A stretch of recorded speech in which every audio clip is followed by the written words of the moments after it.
Voici le programme de culte de l'armée de l'Éternel Brazzaville. Voici le programme de culte de l'armée de l'Éternel Brazzaville. Paroisse de Poto-Poto, Cité de la Paix. Tout le mardi et jeudi à partir de 16h30 à 19h. Et le dimanche de 7h30 à 10h. Lieu 57 rue Lukwala, arrondissement Poto-Poto. Arrêt de bus de référence, arrêt Mbaka.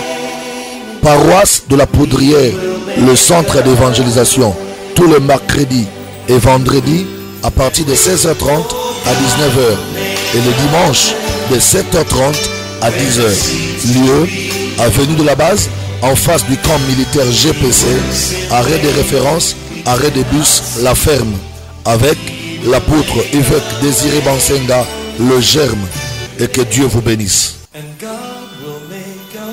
Chrétienne, je suis Sarah Monguia. Aujourd'hui, eh bien, nous parlerons des caractéristiques d'un bon leader. Qu'est-ce qui fait à ce qu'un leader soit bon ou mauvais? Eh bien, l'évêque Jean-Désiré Bansenga le germe est avec nous sur ce plateau. Il est le pasteur responsable de l'armée de l'Éternel ici au Congo-Brazzaville. Bonjour évêque, bienvenue. Bonjour maman, merci beaucoup. Voilà, très heureuse de vous retrouver évêque dans le cadre de cette émission. Alors évêque, nous allons parler des caractères d'un bon leader. D'abord, il y a deux mots, il y a leader et il y a bon. Qu'est-ce que vous entendez par un bon leader d'abord? Je pense que le leadership trouve son vrai modèle. Le leadership trouve son vrai modèle dans la parole de Dieu. Ça veut dire dans le Seigneur Jésus-Christ. Et le Seigneur Jésus-Christ, pendant son séjour ici sur terre, en exerçant ses responsabilités comme un leader, il a été un très bon leader. Et non seulement Jésus-Christ était un bon leader, mais il a laissé des leçons, des enseignements pour que ceux-là qui veulent devenir comme lui, donc des bons leaders, arrivent à marcher sur ses pas. Et déjà là, je voudrais vous proposer de lire avec moi un passage de la Bible dans Luc au chapitre 22. Luc 22, le verset 24, on va voir ce que le Seigneur est en train de dire par rapport au leadership. Il dit, il s'éleva, la Bible dit, il s'éleva aussi parmi les apôtres une contestation. Lesquels d'entre eux devaient être estimés les plus grands. Jésus leur dit, les rois des nations les maîtrisent et ceux qui les dominent sont appelés bienfaiteurs. Qu'il n'en soit pas de même pour vous, mais que les plus grands parmi vous soient comme les plus petits, et celui qui gouverne comme celui qui sert. Voyez-vous, je continue le verset 27, très important. Il dit, car quel est le plus grand? C'est celui qui est à table ou celui qui sert? N'est-ce pas celui qui est à table? Et moi, cependant, je suis au milieu de vous comme celui qui sert. Donc, le Seigneur est en train de nous donner un croquis d'un bon leadership. Il est en train d'arrêter une contestation qui était soulevée au milieu de ses disciples. Les disciples du Seigneur cherchaient à savoir parmi eux qui était le plus grand. L'autre disait c'est moi le plus grand. L'autre disait non c'est moi le plus grand. Et puis Jésus va venir pour dire à ses disciples, le plus grand ce n'est pas celui qui se prétend être grand, mais le plus grand c'est plus celui qui est au service des autres. C'est comme ça qu'il va poser la question, n'est-ce pas? Dans Luc 22, le verset 27, le Seigneur va poser la question à ses disciples. Il dit, entre celui qui est à table et celui qui sert, qui est le plus grand? N'est-ce pas que celui qui est assis sur la table, qui est estimé être le plus grand? Mais Jésus dit, moi, je ne veux pas être assis sur la table et être servi. Mais au contraire, je vais rester debout et servir, vous qui êtes à table. Donc, le Seigneur est en train de nous donner un schéma clair. Il nous montre clairement que le leadership style Jésus, c'est le leadership de service et non de position ou d'autorité. Donc ça veut dire quoi, évêque Jean-Désiré? Il y a deux types de leadership, oui. Si on vous comprend très bien. Il y a deux types de leadership, comme je disais. Le leadership que Jésus est en train de prôner, c'est le leadership de service. Il dit à ses disciples, souvent le plus grand aime rester à table pour être servi. Mais moi, je vous dis que je ne suis pas assis sur la table avec vous. Moi qui est votre maître, je suis debout en train de vous servir. Donc le Seigneur est en train de montrer à ses disciples et apôtres que Dans le royaume de Dieu, pour être un bon leader, il faut te retrouver un leader en train de servir les autres. C'est pourquoi j'ai dit que nous avons des types de leadership dans le monde aujourd'hui. Nous avons le leadership de service qui consiste à faire comme Jésus, à être grand en servant les autres. Parce qu'il leur a dit, le plus grand, ce n'est pas celui qui se prétend être grand, mais le plus grand, c'est celui qui est au service des autres. Ça, c'est le leadership de service. Mais par contre, il y a un autre type de leadership ici dans le monde, sur la terre, où les gens sont leaders par autoritarisme. Ça veut dire... Évêque, j'allais vous poser cette question. Il est vrai que Jésus-Christ, qui est notre Seigneur et Sauveur, c'est lui notre modèle. Ouais. Il est en train de marteler sur le leadership service. Voilà. Mais quel est le type de leadership qui s'applique au sein de l'Église? Puisque là, nous sommes... C'est vrai que le terme sur le leadership est assez vaste, touche tous les autres domaines, mais quel est le type de leadership qui s'applique au sein même de l'Église? C'est important ce que vous dites. Le leadership doit s'appliquer dans toutes sortes de sociétés. Donc partout où il y a les gens, partout où les gens se réunissent, il faudrait qu'un leadership soit exercé pour que la société qui commence par deux personnes, bien sûr, soit bien régie et réglementée. Exactement. Mais dans les cas de leadership au sein de l'Église, le leadership recommandé, c'est le leadership de service. C'est lui que Jésus était en train d'exercer sur les disciples et sur les autres frères. Ça veut dire être grand, non pas par rapport à son autorité, mais être grand par rapport au service qu'on offre aux autres et être grand par rapport à l'utilité qu'on a pour les autres. Voyez-vous? Et à l'église, au sein de l'église, nous avons besoin du leadership de service. Parce que Jésus, c'est lui le maître de l'église. Il dit, le plus grand parmi vous, c'est celui qui sert les autres. Donc, dans le royaume de Dieu, dans l'église, le plus grand, ce n'est pas celui qui s'accroche sur une autorité qu'il détient, mais le plus grand dans l'église, c'est celui qui est capable de servir les autres et celui qui est capable d'être utile pour les autres. C'est cela, le leadership de l'église ou dans le royaume de Dieu. Mais est-ce qu'il peut arriver que le type de leadership que le Seigneur ne veut pas, d'ailleurs le leadership d'autorité, que cela puisse se retrouver également au sein de l'église? Souvent, c'est ce leadership d'autorité qui dérange la croissance de l'église, qui dérange la vie de beaucoup des assemblées chrétiennes. C'est le leadership mauvais. Et un leadership basé sur l'autorité. Par exemple, quand je parle du leadership basé sur l'autorité, tu verras quelqu'un se réclame leader parce que c'est lui qui est venu le premier avant les autres. L'autre se réclame leader parce que c'est lui qui a des grands diplômes. L'autre veut se réclamer leader parce que c'est lui qui a une grande taille. L'autre se réclame leader, je suis leader. Il dit je veux être leader parce que moi j'ai beaucoup plus d'argent. Je suis financièrement plus avancé que vous. L'autre se dit, bon, moi je serai leader parce que j'ai un âge plus avancé que votre âge. Au fait, tous ces paramètres que je viens d'évoquer ici sont des autorités que la nature nous donne. Et notre leadership dans le royaume de Dieu ne doit pas être basé sur ces genres d'autorités. Notre leadership dans le royaume de Dieu ou dans la société chrétienne doit être basé sur les services qu'on doit offrir aux autres. Ou encore, apôtre Jean Désiré, si je vous comprends très bien, c'est-à-dire que le leadership service, c'est basé sur un charisme et non sur les acquis matériels ou encore... Exactement. Le leadership de service est basé premièrement sur l'appel. Exactement. C'est-à-dire que le Seigneur Dieu vous appelle comme étant les présidents, les directeurs, l'orienteur, les conducteurs des autres, bref, les leaders des autres. Et au-delà de l'appel que Dieu vous donne, parce que quand Dieu appelle quelqu'un et lui confie cet appel d'être leader, Dieu va rattacher à son appel un charisme. Un charisme, ça veut dire quelque chose de surnaturel que Dieu a placé en lui. Et le charisme n'a rien à voir avec le matérialisme. Voyez-vous? Alors, quand son leadership veut être basé, quand ton leadership veut être basé sur ton matérialisme, parce que tu as beaucoup d'argent, tu veux forcément diriger les autres. Parce que c'est toi qui as beaucoup de grands diplômes, tu veux forcément diriger les autres. Ça, c'est un leadership qu'on peut bien calquer dans le monde. Mais dans le royaume de Dieu, c'est pas le leadership approprié. Exactement, même apôtre, même dans le monde, hein, les leaders serviteurs, ce sont des leaders qui sont plus célébrés. Plus efficaces. Exactement, voilà. que les leaders. On est leader efficace, maman, sur le terrain, lorsque on commence à être réclamé par ces gens que vous dirigez. En plus, l'histoire va retenir les noms des leaders serviteurs comme Jésus. Voilà. Déjà, puisque nous parlons du leadership de service, oui. Tu sais, l'histoire, comme tu l'as dit, l'histoire va toujours continuer à célébrer des leaders qui ont servi, des leaders qui ont géré par le modèle de service. Je vais prendre un exemple. Tu sais, il y a dans la Bible une femme qui est venue au puits qu'on appelait le puits de Jacob. Cette femme est venue voulant puiser de l'eau, mais bon, elle a commencé quand même à puiser de l'eau. Et puis Jésus était posté à côté du puits. Et quand le Seigneur Jésus voit la femme puiser de l'eau, le Seigneur dit à la femme, ma soeur, ou bien madame, est-ce que tu peux me donner de l'eau à boire? Et la femme regarde Jésus. La femme samaritaine, merci beaucoup. Elle regarde Jésus, déjà par l'accoutrement de Jésus, la femme samaritaine comprend que cet homme n'est pas samaritain comme moi.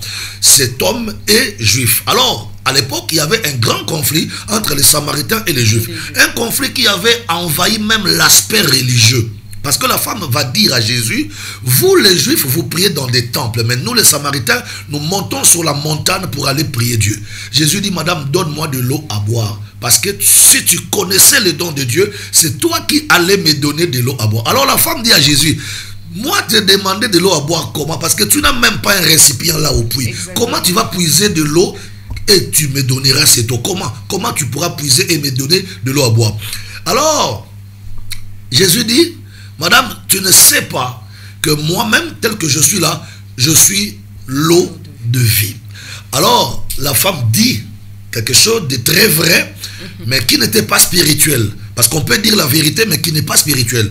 La femme va dire à Jésus, il dit, toi tu prétends me servir d'eau. Tu prétends me donner de l'eau à boire. Est-ce que toi tu penses que tu es plus grand que notre père Jacob? La femme a commencé à vanter Jacob. Elle a commencé à célébrer Jacob. Parce qu'elle dit, Jacob, notre père, est mort, mais il nous a laissé ses puits. Nous buvons avec nos enfants et nos animaux. Mais toi qui prétends être l'eau de vie, le Fils de Dieu, le Messie, le Sauveur, qu'est-ce que tu as fait pour nous? Donc, le leader qui sera célébré dans l'histoire, c'est le leader qui a servi, qui a offert des services aux gens qu'il a dirigés. Alors, si vous êtes leader et que vous n'avez pas la capacité de servir les autres, l'histoire vous oubliera. Très bien la passion avec laquelle, évidemment, vous êtes apôtre, la passion avec laquelle vous parlez de la parole de Dieu. Et si je ne relance pas, là, on ne pourra jamais vous arrêter. Alors, on va évoluer dans l'émission. Alors, quelles sont les caractéristiques? Qu'est-ce qui caractérise un leader serviteur? Parce que là, on est en train de parler du leadership, mais qui est basé sur le service et non sur un positionnement tel qu'il soit. Avant que je ne réponde à votre question, maman, il est important que je martèle sur ces choses. Arrêtons d'être leader par rapport au matérialisme. Ne réclamons pas la position première dans une société parce qu'on est plus âgé, parce qu'on est venu avant les autres ou parce qu'on a beaucoup plus d'argent. Et ça, c'est un nuage noir qui plane actuellement sur l'église du Seigneur, où vous verrez les gens pensent être leader parce que c'est lui qui a plus d'argent que les autres. Carrément, c'est vrai qu'avec nous parlons du leadership. Le thème, comme je l'avais dit sur le leadership, c'est un thème assez vaste qui touche à les autres domaines.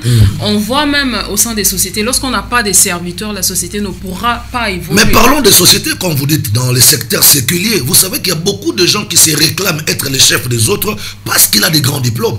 Mais quand vous les regardez servir comme leader, il n'a pas cette capacité de servir les autres. Exactement. Parce qu'on est leader pas pour ses propres intérêts. On est leader. En fait, le leadership, c'est un cadre que Dieu te donne pour permettre aux autres de participer, de jouir à leur bien-être et à leur intérêt. Donc, Dieu fait de toi un leader. Il a fait de Moïse un leader, mais par Moïse, Dieu a servi Israël. Exactement. Et quand les leaders commencent à oublier que je suis leader pour que par moi, Dieu serve les autres, alors il sera un mauvais leader. Le contraste qu'on voit, c'est que le leader, qu'est-ce qu'il fait? Il est là pour écraser les autres, pour les dominer, pour se servir des autres. D'ailleurs, déjà, il faut se dire, quand Dieu te rend plus fort que les autres, c'est pour le relever. C'est pas pour les écraser. Exactement. Et les leaders doivent comprendre, quand je suis leader, ça veut dire que Dieu m'estime plus fort que les autres. Donc, être fort, je dois relever les autres et non les écraser. Vous avez dit quelque chose de très important. C'est-à-dire que lorsque Dieu t'élève,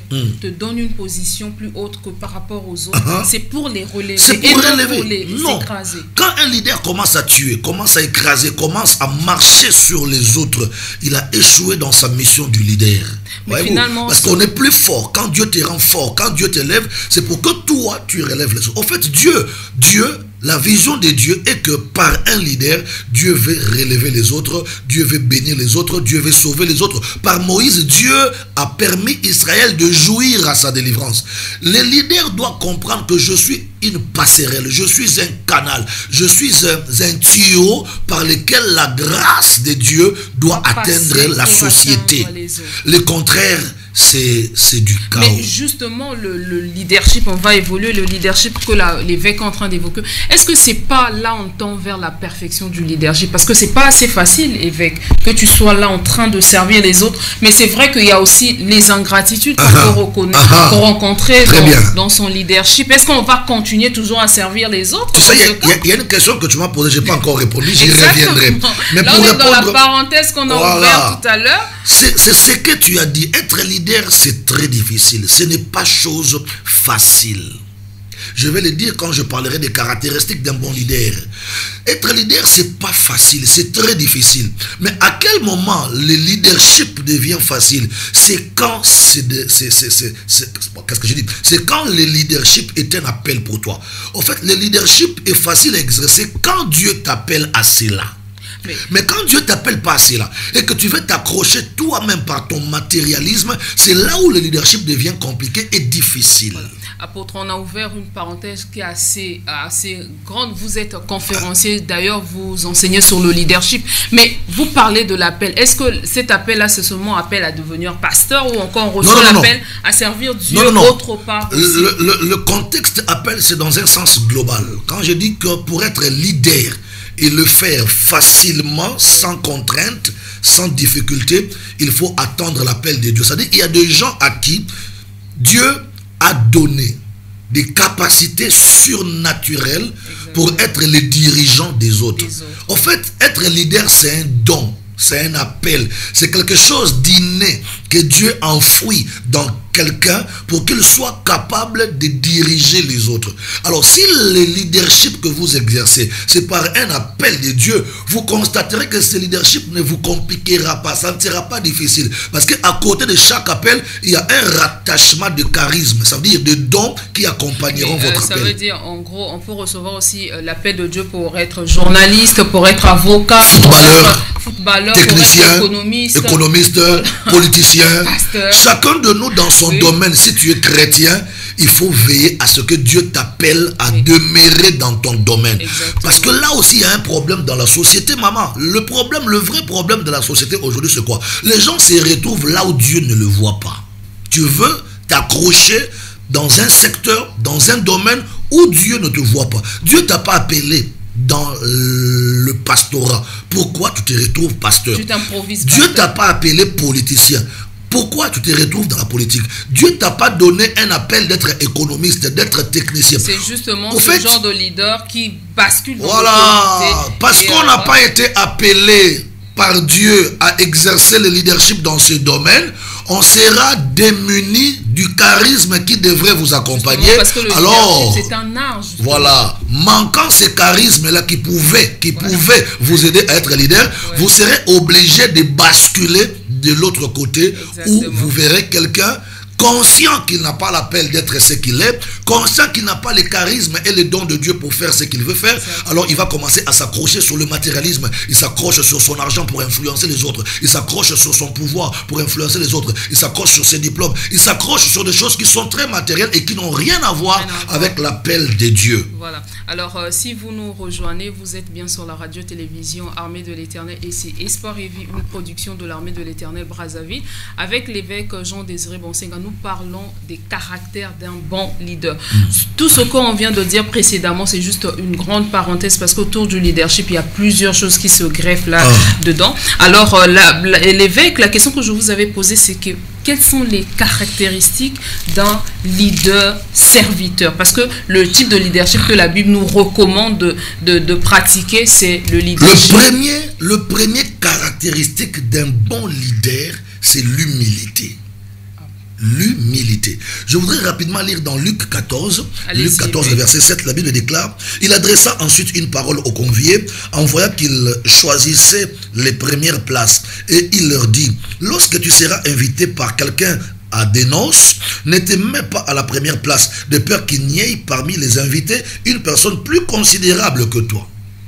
Le verset 9 dit: et que celui qui vous a invité, l'un et l'autre, ne vienne te dire: cède la place à cette personne-là, tu auras alors la honte d'aller occuper la dernière place. Mais le problème, c'est au verset 10. Au verset 10, on dit: mais lorsque tu seras invité, va te mettre à la dernière place, afin que quand celui qui t'a invité viendra, il te dise: mon ami, monte plus haut, alors cela te fera honneur devant ceux qui seront à table avec toi. Le Seigneur Jésus est en train de montrer à ses disciples que lorsqu'on veut être un bon leader, il faut éviter le positionnement. Mais justement, évêque, c'est la question que j'allais vous poser. Voilà. Un leader, on sait qu'il est leader, c'est quelqu'un qui doit diriger les autres. Évidemment, sa place, c'est la première place. Comment le Seigneur peut lui demander? Un leader qui fait très bien son travail doit mériter la première place. Mais ce mérite-là, ce n'est pas... Ne dépend pas de lui. Voilà, ça ne dépend pas de lui. Ce n'est pas lui qui doit réclamer sa première place. En fait, c'est la qualité des services que tu rends aux autres qui fera de toi un homme incontournable. C'est-à-dire, le peuple lui-même viendra à toi, te dira: pour les services que tu nous as rendus, tu mérites être honoré dans ces lieux, dans cette société. Regardez, David était un leader des services. Il a fait les guerres d'Israël. Il a combattu pour Israël. David a livré de grandes batailles pour sauver le peuple d'Israël. Et vous savez quoi? Au finish, les enfants d'Israël vont revenir auprès de David après toutes les guerres et les combats pour dire à David: nous sommes l'os de tes os et nous sommes la chair de ta chair. Ça veut dire, toi passe devant et nous devenons tes sujets. Ce n'est pas David qui a réclamé la première place, mais c'est les gens que David a servi, Israël, c'est Israël qui a demandé à David d'aller à la première place. Et là, quand Dieu viendra maintenant oindre David comme roi sur Hébron pour régner sur tout Israël, les mêmes personnes d'Israël qui ont bénéficié des services de David sont revenus le jour de sa consécration pour lui dire: nous déjà depuis longtemps, même quand Saül était là, c'est toi qui combattais pour nous, c'est toi qui nous sauvais, qui nous gardais. Alors maintenant, nous te réitérons notre confiance. Nous revenons te dire que reste sur ton trône comme notre chef, comme notre leader. Nous serons l'os de tes os et chair de ta chair. Voilà. C'est-à-dire que le premier caractéristique d'un bon leader, c'est l'humilité. Humilie-toi, mais que ton travail parle à ta place. Que tes services réclament pour toi l'honneur, la célébration et la position. Mais il y a de ces leaders qui procèdent aussi par les intimidations. C'est-à-dire que depuis que je suis ici, je sers beaucoup, vous ne me reconnaissez pas. C'est un mauvais leadership. Attends, si tu as beaucoup servi et que tu as bien servi, tu n'auras pas besoin de nous demander de te reconnaître. Nos consciences et d'ailleurs nos incapacités feront que nous venions tomber à tes pieds pour faire de toi notre chef. Tu n'as pas besoin de réclamer ça. Lorsque quelqu'un exerce un leadership et commence à réclamer sa position, commence à réclamer sa célébration, donc il y a échec, il y a faille, il y a problème. C'est un mauvais leader. Il a échoué. Parce que déjà, tu sais, excuse-moi, dans l'école de Dieu, Maman Sarah, à l'école de Dieu, ce n'est pas toujours les diplômes qui sanctionnent la formation, mais Dieu a sa façon de sanctionner la formation d'un leader. Dieu a sa façon de récompenser un leader. Quand tu as bien servi les autres, quand tu as donné le meilleur de toi-même pour les autres, tu verras que Dieu permettra que les gens dont tu as servi reviennent pour te remercier, pour te célébrer. Mais quand tu commences à réclamer les remerciements toi-même, tu commences à t'imposer pour recevoir la célébration, pour recevoir le positionnement et les remerciements, ça veut dire que jusque-là, tes services n'ont pas encore convaincu. Vas-y, travaille encore jusqu'à ce que tu vas convaincre. Justement, évêque, c'est vrai que vous évoquez l'humilité comme première caractéristique d'un bon leader serviteur, mais aidez-nous à faire la différence entre l'humilité et la simplicité, parce que lorsque Dieu donne l'humilité, parce que ça touche au caractère du leader, ça touche à son cœur, un cœur humble évidemment, disposé. Mais quelle est la différence entre un leader humble et un leader simple? Parce qu'on va tendre, l'humilité va presque tendre vers la simplicité. Déjà, Dieu ne recommande pas à un leader la simplicité, mais Dieu recommande à un leader l'humilité. Il faut être humble, mais ne pas être simple. Être simple veut dire tu n'as plus, tu n'as plus de mystère autour de toi. Un leader qui est simple, c'est un leader démystifié. C'est un leader qui n'est plus simple. Et quand un leader n'est pas, qu'est-ce que j'ai dit? Un leader simple, c'est un leader qui n'a plus de mystère autour de lui. C'est un leader démystifié. Et quand on est simple dans le leadership, c'est fini. L'autorité de Dieu par vous ne se fera pas bien consommer par les gens que vous dirigez. Je vais vous dire comment Dieu lui-même n'a pas permis aux leaders d'être simples. Dans la Bible. Mais il a permis aux leaders d'être humbles. Regarde, quand Dieu établissait Aaron pour être le patron du sacerdoce à l'époque de Moïse. Il a dit à Aaron, voici les vêtements que vous allez confectionner pour Aaron et ses fils. Ça sera des vêtements de dignité. Ok? Pour que, en regardant Aaron, le peuple constate que celui-ci, Aaron, il n'est pas un homme comme nous. Donc Dieu ne voulait pas que le sacrificateur Aaron soit simple. Mais Dieu veut que nous soyons humbles. Déjà, Moïse, à cause de sa simplicité, il a détruit beaucoup de frères en Israël. Moïse était simple devant Myriam, il était simple devant les autres, et cette simplicité les a poussés à porter atteinte à l'onction de Moïse.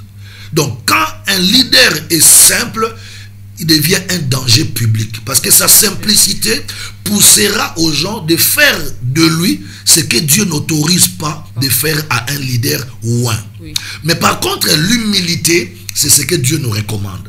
La Bible déclare dans Proverbes au chapitre 15, verset 33, partie B, la Bible dit que l'humilité précède la gloire.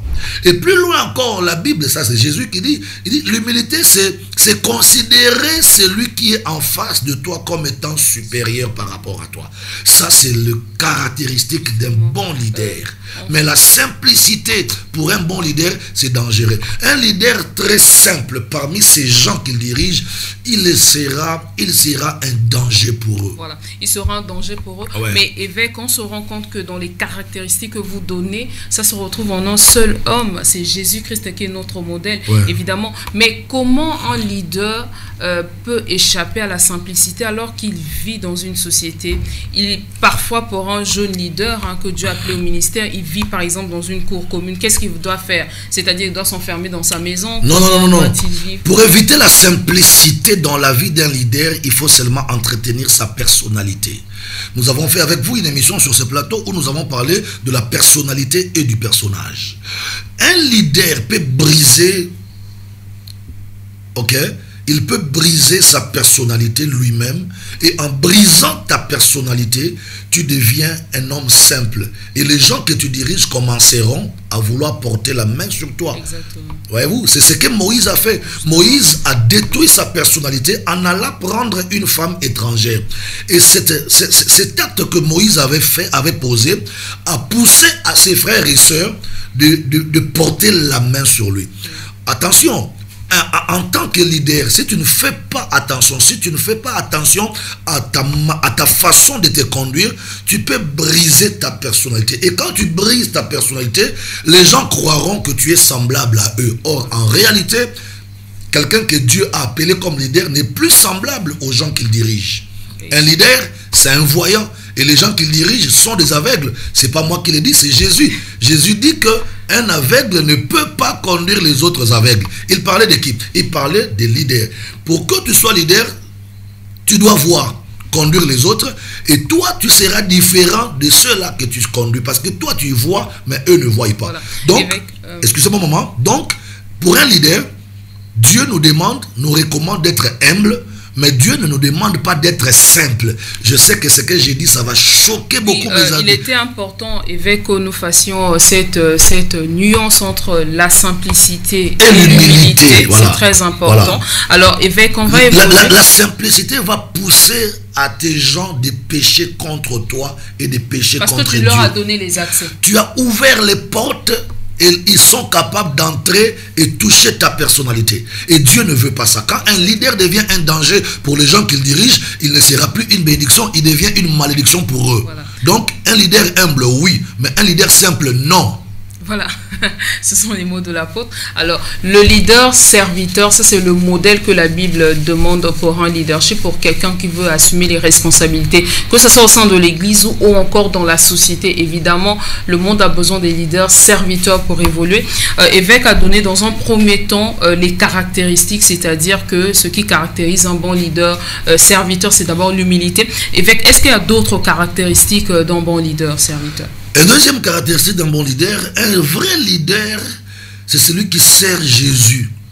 Et il ne cherche pas la position, il ne cherche pas son positionnement. C'est-à-dire? Ça veut dire que, on va lire avec vous, prenons Marc. Je veux que la Bible parle. Hein? Marc chapitre 10, le verset 32. Écoutez comment la Bible parle ici. Marc 10, 32.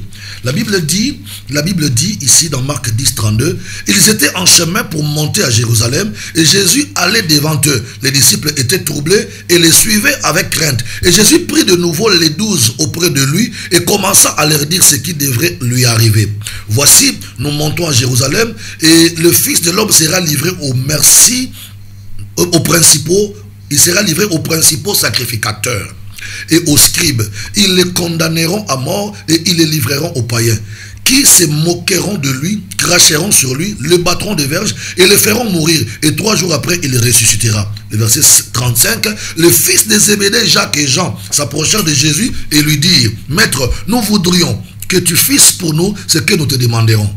Quoi alors? Il leur dit, que voulez-vous que je fasse pour vous? Accorde-nous, lui dirent-ils, d'être assis l'un à ta droite, l'autre à ta gauche, quand tu seras venu dans ta gloire. Alors écoutez la réponse de Jésus. Jésus dit, pouvez-vous boire la coupe que je dois boire, ou être baptisé du baptême que je dois être baptisé? Voyez-vous? Et puis, Jésus leur répondit, il est vrai que vous boirez la coupe que je dois boire, ou que vous serez capable d'être baptisé comme moi. Mais ce qui est d'être assis à ma droite ou à ma gauche ne dépend pas de moi, ça dépend de mon Père. Ici, le Seigneur est en train de répondre à une catégorie de leaders qui aiment la position. Il y avait 12 apôtres, mais parmi les 12, 2, Jacques et Jean. Heureusement, ils étaient des frères d'un même père, d'une même famille. Jacques et Jean réclamaient que lorsque Jésus reviendra dans sa gloire pour prendre son église, que l'un soit assis à sa gauche, l'autre à sa droite. Jésus leur dit, mais attendez, vous demandez une position, mais vous ne connaissez pas les prix à payer pour la position là. Et ça, c'est le deuxième caractéristique d'un bon leader. Un bon leader ne doit pas viser les positions ou ne doit pas viser le positionnement dans son service. Il doit plus rechercher à faire la volonté de Dieu.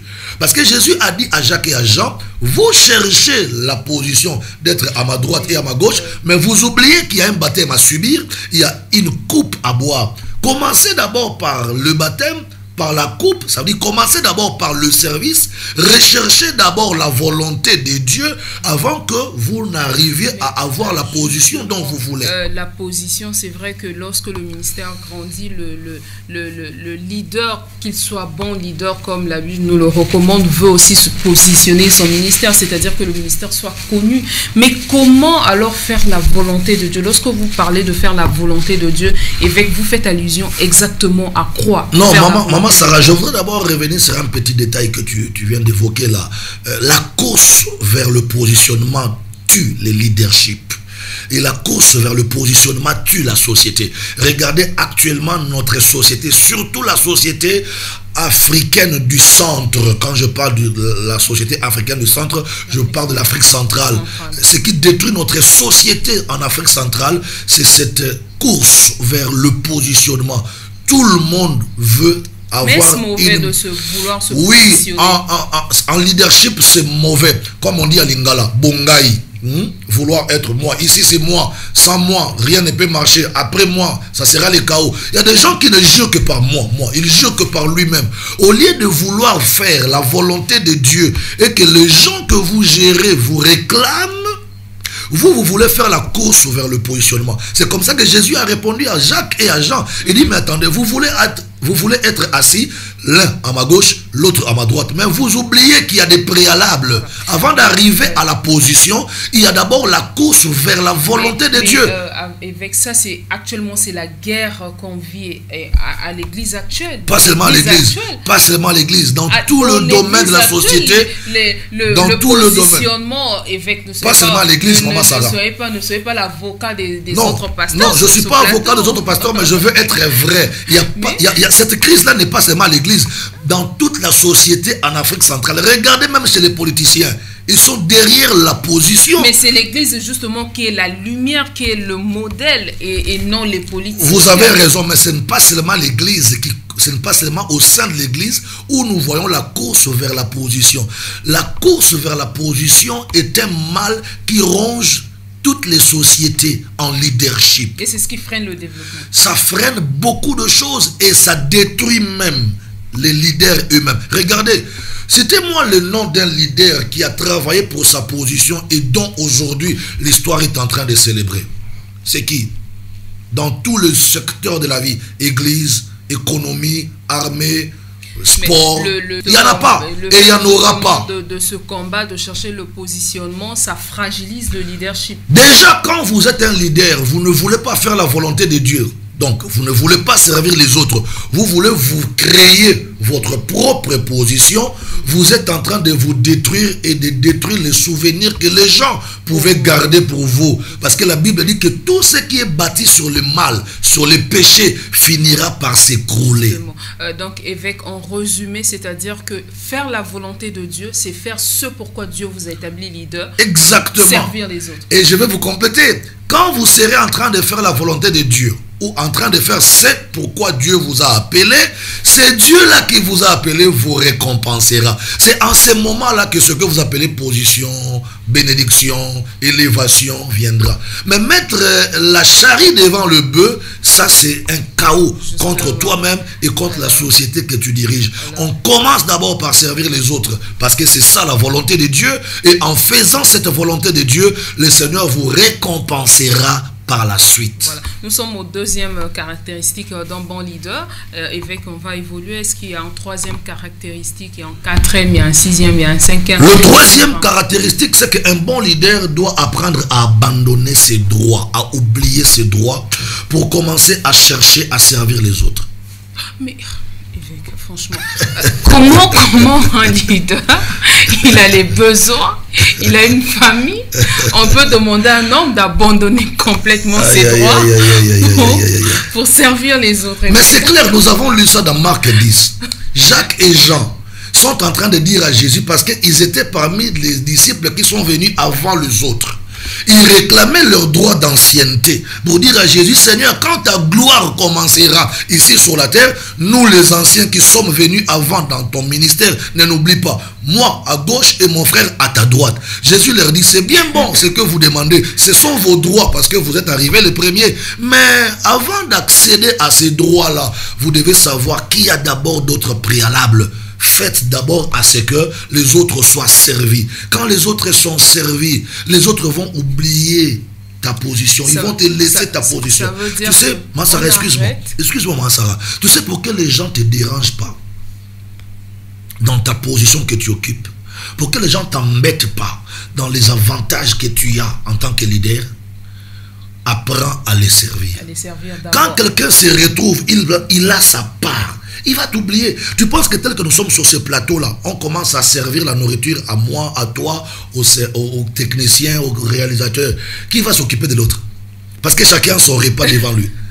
Les gens commencent à déranger leur leader. C'est facile. Les gens dérangent leur leader parce qu'ils se rendent compte que le leader est servi, mais eux ne sont pas servis. Voilà. Sers-nous, on va t'oublier. Exactement.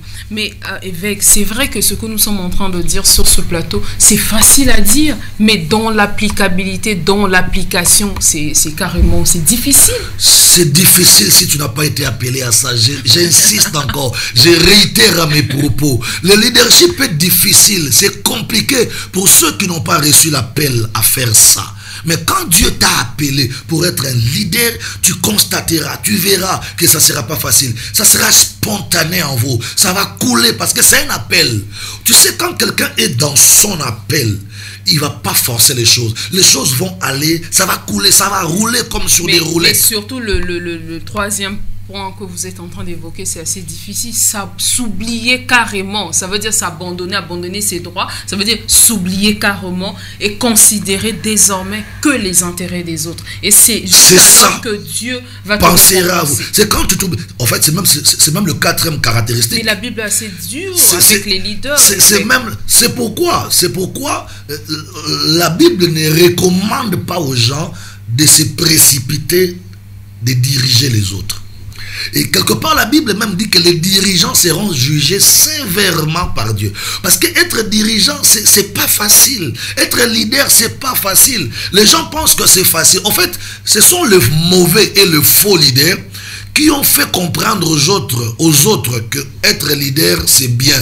C'est des positions juteuses. C'est la gloire, c'est l'argent. Mais en réalité, quand quelqu'un fait très bien son leadership, en tout cas, Dieu va penser à lui. Et quand quelqu'un fait le leadership sans être appelé par Dieu, ça ne sera pas facile pour lui. J'aimerais que vous parlez aux jeunes pasteurs, surtout qui veulent commencer le ministère. C'est vrai qu'il quitte le groupe d'intercession. Il a reçu l'appel de Dieu le soir. Le matin, il veut commencer une église. Il faut leur dire que ce n'est pas facile. Il faudrait que Dieu t'appelle d'abord. Je veux parler ici non seulement aux pasteurs jeunes, comme tu dis, mais je veux parler à tous les leaders dans tous les secteurs de la vie. Parce qu'il n'y a pas que des jeunes pasteurs qui sortent tôt pour aller commencer leur propre ministère. Il y a aussi des jeunes techniciens qui sortent tôt. Il quitte son maître tôt pour aller commencer son atelier de soudure, pour aller commencer son atelier de menuiserie. Si, c'est parce que vous n'êtes pas dans ces milieux-là. Mais allez-y chez le maître technicien. Ils vous diront que j'avais 3 élèves soudeurs. Ils sont tous partis, mais ils sont partis tôt. Va dans un garage de mécanique, tu verras un maître mécanicien qui se plaint. Il te dira, j'avais 5 élèves ici, mais eux tous, ils sont partis, mais ils sont partis tôt. En fait, les départs tôt, c'est la convoitise, c'est l'envie. En fait, ceux-là qui ne sont pas encore apprêtés ou qui ne sont pas encore appelés par Dieu pensent que si je deviens comme mon leader, je vais manger comme lui, je vais m'habiller comme lui, je vais rouler comme lui, j'aurai les mêmes résultats comme lui. Pourquoi? Parce que les anciens mauvais leaders ont fait comprendre aux gens que pour réussir dans la vie, pour être heureux, il faut seulement être à la tête des autres. Or, c'est faux. On ne réussit pas seulement quand on est à la tête des autres. On réussit quand on est là où Dieu veut qu'on soit. Même en appuyant notre leader. Tout à fait. On peut réussir dans la vie que lorsqu'on est là où Dieu veut que tu sois. Tu peux envier une position. J'ai envie, je veux être grand, je veux être au devant, je veux être le leader de tout le monde. Et là encore, il faut se poser des questions. Quand tu veux être au devant de tout le monde, est-ce que c'est un appel pour toi? Est-ce que c'est une position que Dieu veut pour toi? Est-ce que c'est une place où Dieu veut te mettre? Ou c'est parce que toi, tu as envié les autres, tu veux te retrouver là-bas? Maman, le leadership est difficile quand on n'est pas appelé par Dieu. Parce que quand Dieu ne t'appelle pas à être leader sur les autres, donc Dieu ne te donnera pas les outils pour bien fonctionner dans ton leadership. Donc tu seras en train de travailler difficilement et médiocrement. Oui, en étant leader que Dieu appelle, il y a des dispositions non seulement spirituelles, il y a aussi des dispositions naturelles qui accompagnent le leader. Mais on se rend compte, apôtre, au regard de tout ce que vous êtes en train de dire, que être un leader, c'est avant tout se sacrifier pour les autres. Être leader, c'est être un serviteur des autres. C'est ça notre leadership du royaume de Dieu. Tu peux être économiste, militaire, footballeur, politicien, je ne sais pas moi qui.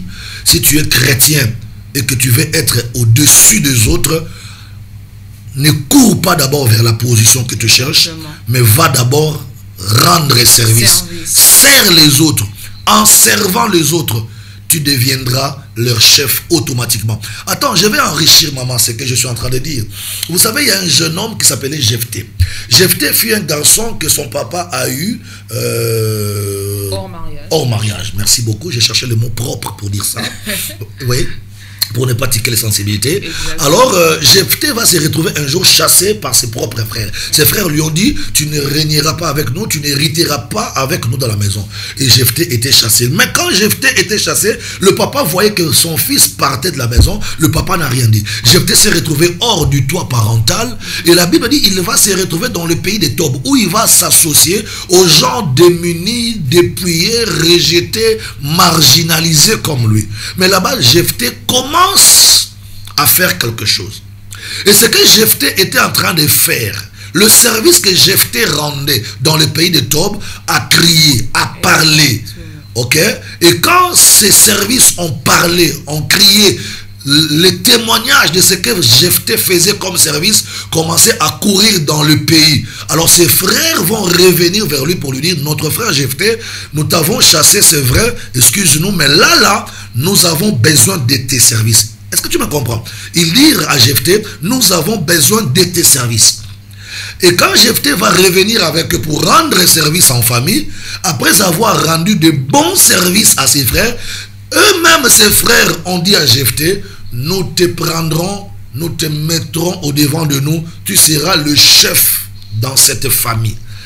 Regarde, c'est une histoire simple où vous remarquerez que Jephthé n'a pas cherché la position, mais Jephthé a cherché à servir d'abord. C'est service voilà, c'est le service que Jephthé avait rendu qui a parlé de lui, qu'il a témoigné. Exactement. Et puis c'est le service qu'il a rendu à ses frères qui a convaincu ses frères. Ses frères étaient convaincus par son service et ses frères se sont rendus compte que par rapport au travail, pas par rapport à l'âge, pas par rapport à la légitimité, parce qu'eux ils étaient issus du foyer, Jephthé hors du foyer. Les frères de Jephthé se sont rendus compte que ce n'est pas par rapport à l'âge, ce n'est pas par rapport à l'âge, ce n'est pas par rapport à la légitimité, ce n'est pas par rapport à la position que nous avons d'être les fils de la maison, mais là, nous nous rendons compte que Jephthé, c'est lui la personne habilitée à nous diriger parce qu'il est capable de faire ce que nous ne sommes pas capables de faire. C'est là où la clé de leadership doit être classée.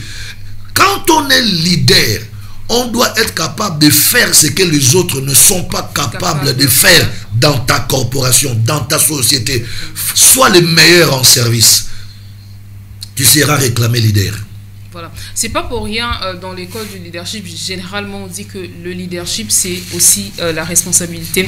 Évêque Jean Désiré, nous courons derrière le temps. Malheureusement la télévision c'est le temps. On était au quatrième, au troisième caractéristique d'un bon leader. Il y a encore des caractéristiques que nous allons explorer. Permettez que je donne. Nous permet évidemment de les explorer. Permettez que je donne encore une caractéristique. Si vous permettez, je ne sais pas si la réalisation sera prête.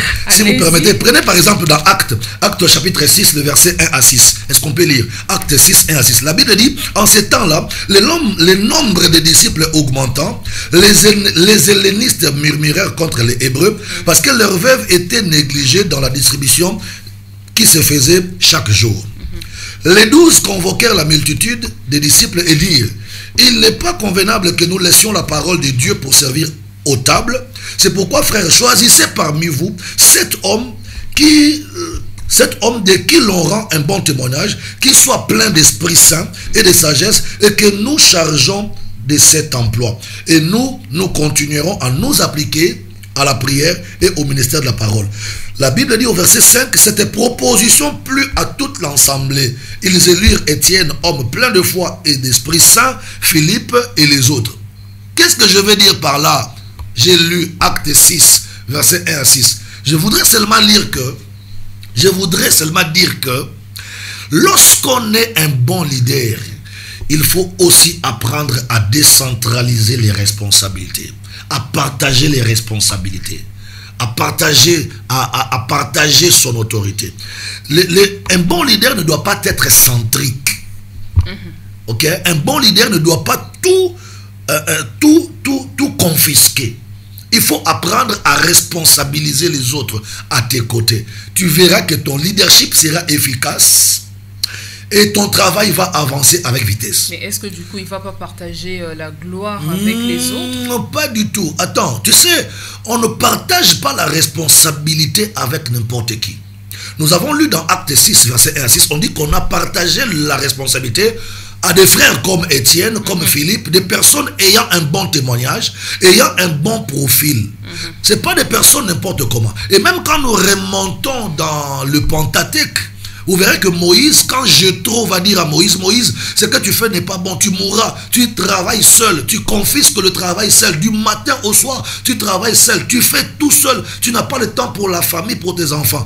Et Jéthro va dire à Moïse, choisis 70 anciens, des personnes bien, des personnes qui ont un bon témoignage, un bon profil, des personnes dont le peuple rend un bon témoignage. Confie-leur certaines tâches, ils travailleront avec toi. Au lieu de faire tout seul, tu vas commencer à tout faire avec plusieurs personnes. Donc, ne crains pas que la responsabilité ou le pouvoir que tu partages avec un frère ou une sœur te sera ôté. Non, parce que déjà, on ne confie pas la responsabilité à n'importe qui. La responsabilité est comme une arme. Quand tu détiens les armes, il faut savoir à qui je vais donner les armes que je détiens. Parce que quand tu donnes à quelqu'un une arme sans maîtriser la personne peut prendre cette arme et te retourner contre toi. Ça, c'est aussi un grand danger dans le leadership. Donc, il faut savoir bien étudier le profil de la personne à qui tu vas partager ton autorité et tes responsabilités. Parce que malheur à toi, si tu partages ta responsabilité à un frère qui a en lui des sentiments négatifs du diable. Et là, c'est très important. Je voudrais répondre clairement à ta question en disant ceci. Qu'un travail que tu peux faire seul, ou un travail que tu veux faire seul, te prendra beaucoup de temps. Mais quand tu prends ce même travail que tu voulais faire seul, tu distribues les tâches à 6 personnes, vous ferez ce travail rapidement et vous aurez de bons résultats, vous gagnerez le temps. Beaucoup de leaders perdent le temps parce qu'ils ne veulent pas se décharger pour charger les autres. Imaginez qu'on te demande de nettoyer 10 voitures. Si tu veux nettoyer toi seul les 10 voitures, tu peux prendre 3 heures, 4 heures du temps, 5 heures du temps. Mais si tu as des personnes à tes côtés, tu les invites, tu les associes à ton travail. Tu dis, mais bien aimé, venez avec moi, on va laver ensemble ces voitures. Vous ne ferez pas 5 heures de temps, vous ferez moins d'1 heure de temps. Pourquoi? Parce que un grand travail, mais vous l'avez fait à plusieurs. Évêque, quel est le bénéfice pour un leader de décentraliser la charge, de confier les charges aux autres frères pour un seul dans sa responsabilité? Un seul bénéfice. Le bénéfice de la décentralisation des responsabilités, c'est l'efficacité. On devient efficace comme leader quand on a des gens qui peuvent faire comme toi et qui peuvent faire ce que tu fais. Ne te prends pas pour un Dieu pour dire ici là personne ne sait faire ce que moi je fais. Mais c'est un échec. Quand tu es un enseignant et que aucun de tes élèves ne devient comme toi, tu es un mauvais enseignant. Tu as échoué dans ta mission. Exactement. Donc un leader doit être en paix et à l'aise de voir les autres commencer à faire ce qu'il fait et à faire comme lui. Justement, ça c'est il sera efficace. La crainte des leaders, c'est vrai que je vais décentraliser le travail, je vais confier la charge aux autres frères qui vont m'accompagner justement, mais à qui confier cette charge-là pour qu'ils m'accompagnent dans la mission que Dieu m'a donnée? Mais il faut confier ces charges aux hommes capables, aux personnes capables. Paul est en train de dire à Timothée, Timothée était resté pasteur, Paul est parti, et quand Paul est en train d'écrire à Timothée, il est en train de faire quelques recommandations, quelques instructions à Timothée, son fils, des instructions selon le leadership ou le pastorat de Timothée. Il dit à Timothée, Timothée mon fils, les choses que je t'ai enseignées, confie-les aux hommes capables. Ça veut dire, cherche des hommes bien, des hommes capables, fais de ce que moi je fais de toi. Ok? Ce que moi, Paul, je fais de toi, fais ça aussi d'eux. Ça veut dire que n'arrête pas la chaîne de production. Continue à former des gens comme moi je t'ai formé Et continue à responsabiliser les gens comme moi je t'ai responsabilisé. Un bon leader doit être capable de multiplier des personnes qui peuvent faire comme lui. De se multiplier lui-même. Voilà, tu as tout compris. Un bon leader doit se multiplier. Exactement. Il doit se multiplier. On doit retrouver aujourd'hui, non, qu'est-ce que j'ai dit? On doit retrouver demain beaucoup de personnes comme toi, Maman Sarah. Il faudrait que dans ta corporation, qu'on retrouve d'autres personnes qui peuvent travailler comme toi tu fais. D'autres personnes qui peuvent harceler l'invité comme toi tu marcelles. On peut trouver, il faut qu'on trouve... Je vous pose des questions, il faut pas dire que je vous harcèle. Bon, excusez-moi, c'est ma façon de présenter les choses. Mais je voulais dire que demain, il faudrait qu'on trouve dans ton école d'autres Sarah qui peuvent faire comme toi. Aujourd'hui, nous sommes à l'école de Jésus. Pourquoi? Parce que Jésus a confié les responsabilités aux apôtres, les apôtres l'ont fait aux autres, et ainsi de suite. Mais pourquoi toi, tu dis que tu es leader, tu te dis leader, mais personne ne fait ce que tu fais. Autant d'années que tu as fait dans le leadership, tu ne t'es pas multiplié, tu t'es pas reproduit, tu n'as personne comme toi. Après tant pour les pasteurs, justement, après tant d'années dans le ministère, par exemple, il n'a pas réussi à consacrer les autres pasteurs, ou encore il a pris des missionnaires qui sont venus de l'étranger et qui travaillent avec lui. Qu'est-ce qui justifie cette... Moi, je rentre toujours au point de départ. Le vrai problème dans le leadership, c'est d'abord l'appel. Quelqu'un qui n'est pas appelé à être femme. Dieu t'a pas appelé à être femme dans le monde. Tu n'iras jamais à la maternité. Regarde, tous ces hommes qu'on appelle PD, ces garçons qui font des choses comme des filles, ils peuvent mettre des postiches, des tissages, des robes, des talons d'âme, marcher comme des femmes. Mais tous ces PD là, vous ne les verrez jamais à la maternité aller accoucher. Pourquoi? Parce que quand Dieu les a envoyés au monde, Dieu ne les a pas destinés à être femmes. Dieu ne les a pas appelés pour être femmes. Ils peuvent faire tout ce que les femmes font, mais ils n'iront jamais à la maternité. C'est comme un leader. Si Dieu t'a pas appelé à être leader, tu n'auras pas la possibilité de te multiplier, de te dédoubler. Il y a beaucoup de problèmes qui provoquent la stérilité de beaucoup de leaders. Mais moi, je ne voudrais pas rentrer dans ces détails parce que ton émission n'a pas beaucoup de temps. Mais le vrai problème qui rend beaucoup de leaders stériles, c'est parce qu'il n'est pas appelé. Je prends l'exemple encore. Quand Dieu envoie un humain dans le monde, si l'humain, Dieu l'a envoyé en tant que femme, vous le verrez un jour à la maternité. Mais si Dieu ne t'a pas envoyé sur terre comme femme, malgré tout ce que tu peux faire comme théâtre. L'efficacité dans le leadership, la productivité dans le leader dépend avant tout de ça. C'est d'abord l'appel. Est-ce que Dieu te reconnaît dans ce que tu fais? Parce que si Dieu te reconnaissait dans ce que tu fais, Dieu mettra en toi les capacités. Attendez, Dieu t'envoie dans le monde comme un homme, quelqu'un qui a le sexe masculin. Mais Dieu déposera dans ton dos les capacités d'enfanter. Voyez-vous? Mais quand tu n'es pas un homme, tu peux imiter les hommes. Mais ce que les hommes produisent, toi tu ne produiras pas ça. Parce que Dieu ne te voit pas homme. Mais pour un pasteur, par exemple, apôtre, il y a des miracles aussi qui l'accompagnent. Il prêche bien la parole. Mais qu'est-ce qui fait à ce que... Comment il s'est fait du coup retrouver dans le ministère alors qu'il ne produit pas des enfants, mais il prêche bien? Il y a des miracles aussi qui s'opèrent dans son ministère. Mais tu ne fais que me compléter, Maman Sarah. Je vous ai dit que l'appel, c'est la première chose qui rend un leader efficace. Exactement. Mais il y a aussi d'autres choses qui dérangent les leaders. C'est-à-dire que tu peux être appelé, tu prêches bien, tu pries bien, tu fais des choses bien, mais il y a d'autres paramètres que tu ne maîtrises pas. C'est comme ça que je t'ai dit que je n'aurai pas le temps sur ce plateau d'évoquer les autres paramètres. Ça va faire l'objet d'une autre émission, voilà. Évidemment. Parce que la première chose, c'est d'abord l'appel. Quand tu as l'appel, maintenant tu peux commencer à vérifier d'autres paramètres dans ton leadership pour que tu sois efficace, pour que tu sois producteur, pour que tu sois capable d'avancer, de faire de grandes choses. Mais on commence d'abord par l'appel. Et quand tu n'es pas appelé à être devant les gens, sois à l'aise d'être derrière les autres. On n'est pas moins quand on est derrière quelqu'un. On là, n'est pas moins. Ça revient aux caractéristiques que vous avez données précédemment, c'est-à-dire, on revient encore aux caractéristiques d'un leader, l'humilité. L'humilité. D'accompagner quelqu'un. En fait, le problème avec les leaders, il ne faut pas être là où toi tu veux être. Il faut être là où Dieu veut que tu sois. Jacques et Jean ont demandé à Jésus, nous voulons être à ta gauche et à ta droite. Jésus leur a clairement répondu. Jésus leur a dit, restez à ma gauche ou restez à ma droite ne dépend pas de moi. Et Dieu sait à qui il a réservé ça. Tu peux te dire, moi je veux être devant, je veux être à la tête, je veux diriger les autres.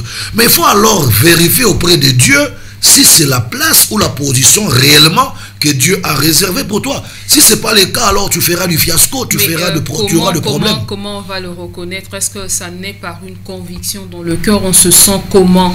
On le sent. Pour être à la tête. Exactement, évêque.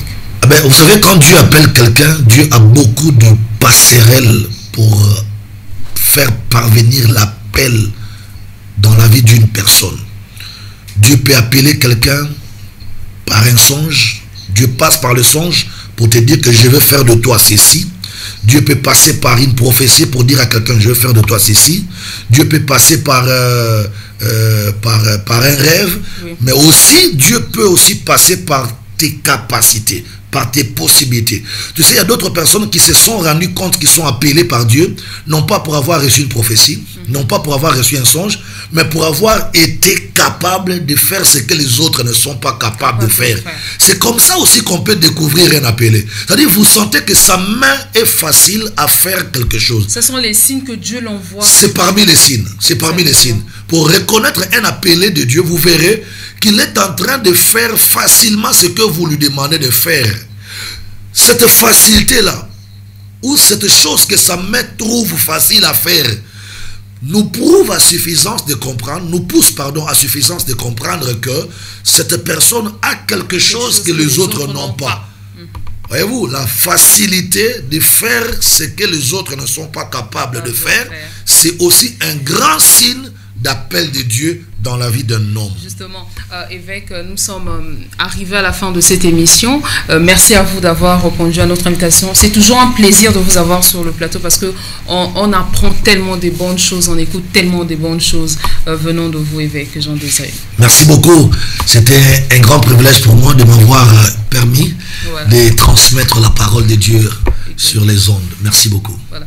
Merci à vous également qui nous suivez sur les antennes de la radio-télévision Armée de l'Éternel. On se retrouve très prochainement pour un nouveau numéro d'Espoir et Vie, une production de l'Armée de l'Éternel Brazzaville. Merci aussi aux équipes techniques qui ont réalisé cette émission. À très bientôt. Voici le programme de culte de l'Armée de l'Éternel Brazzaville. Voici le programme de culte de l'Armée de l'Éternel Brazzaville. Paroisse de Poto-Poto, Cité de la Paix, tout le mardi et jeudi à partir de 16h30 à 19h et le dimanche de 7h30 à 10h. Lieu 57 rue Lukwala, arrondissement Poto-Poto. Arrêt de bus de référence, arrêt Mbaka. Paroisse de la Poudrière, le centre d'évangélisation, tous les mercredis et vendredis à partir de 16h30 à 19h et le dimanche de 7h30 à 10h. Lieu, avenue de la Base, en face du camp militaire GPC, arrêt de référence, arrêt de bus La Ferme, avec l'apôtre évêque Désiré Bansenga, le germe, et que Dieu vous bénisse.